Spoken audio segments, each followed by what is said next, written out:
Hi everyone. In my last video, I presented the 4 foundational tenets of universal basic income. To recap, they were universality, there is no qualification to participate; individuality, everyone upon reaching a predetermined age gets to participate; modality, there has to be some form of cash, credit, or voucher distribution mechanism; and adequacy, it should be enough to support an entry-level lifestyle. I just read a book this past week, Lost Towns of North Georgia. And being from North Georgia, I can tell you it was interesting. It was written by an author, Lisa M. Russell, and I was reading a section referred to as Mill Towns. Specifically, I was reading about Lindell, Georgia in Floyd County. And I'd like to take just a minute to read you some text from a couple of the paragraphs from the subchapter Lindell Life. It says, in the first 2 decades of the 20th century, Lindell proved to be a boom town. As production grew in the Lindell mill, so did the need for workers. The mill built more homes. During this period, paternalism was a growing trend in mill communities throughout the county. Paternalism provided many non-wage benefits to encourage corporate community, and Lindell was no exception. The company provided qualified and well-paid grade school teachers. By 1932, it had built a free kindergarten.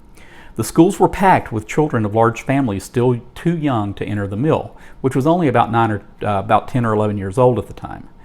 Guaranteed health care was a given in Lindell. Doctors were on staff and made house calls. A nurse lived in Lindell, and someone was on call all day, 7 days a week. There was also a town dentist. The goal was to keep the workers healthy and productive. Lindell had 2 department stores. Workers could use credit with payroll deductions. Grocery stores, as well as milk, eggs, butter, and vegetable deliveries, made Lindell a self-contained community. The company provided many of these non-wage benefits to keep the workers, or as the company called them, operatives, close to home. This paternalistic system required a leader.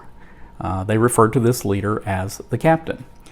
And then in a subsequent chapter, it talks about something that the captain ordered the workers to do around Christmas to make it kind of their Christmas, as people said. But one was later quoted. It said, "The captain may have seen it just as another way to manage the lives of the operatives in Lindell." The use of the word paternalism was an interesting choice to me. When you see it in Russell's book, it isn't portrayed in a positive manner. Yet, many of the socialistic views, of which I consider the notion of a universal basic income, being espoused today as the salvation of America, are really just these corporate paternalistic practices taken to a nationalistic level. And I suspect the motivations are very similar. Rather than fostering independence, they promote dependence. And once you hand over your individual independence, you hand a certain amount of control to those who are providing for your basic needs. One of the areas the academic literature on UBI conveniently glosses over is, where does all the money come from that is required to sustain such a system?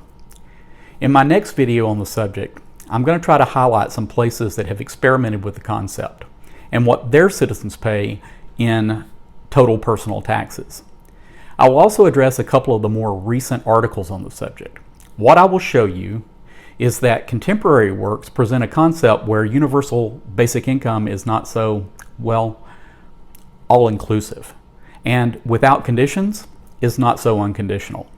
And I will disclose the references for you in case you want to do your own research. In fact, since U.S. academics are now weighing in much more frequently on the subject, surprise, surprise, it's looking much more like the welfare system already in place in this country. To all the fathers out there, happy Father's Day and happy Sunday.